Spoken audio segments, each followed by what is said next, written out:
should performance team managers respond to the C-level refrain of, we don't have time to measure our day-to-day work?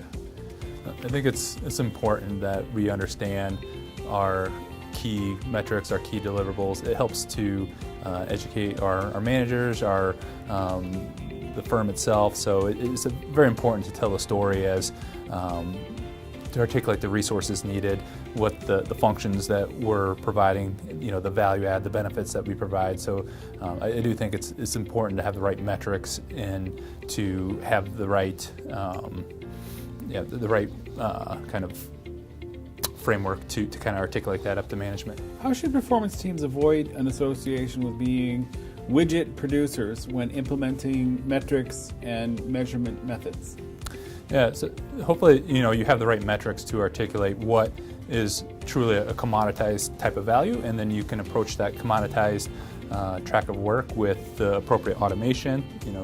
In our firm, we look at what project enhancement should we look towards. Can we look at robotic process automation? How do we shrink that, what we call commoditized services, and then we can focus and shift more into the value add services. So we track ad hoc, RFPs, time we spent face-to-face with front office. So how do we, it helps get us back to that first question of that's how we articulate the actual value proposition that we add to the firm. What is the most important resource that all performance teams need in order to succeed?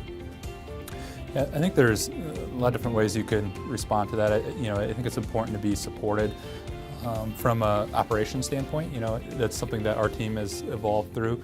Having the right investment into the team, right investment into the software, right investment to the upstream teams as well, so that the data flows are clean and accurate, and you have the right tools to reconcile, prepare performance, and ultimately report it out. So I think that investment is important to help the team succeed. So.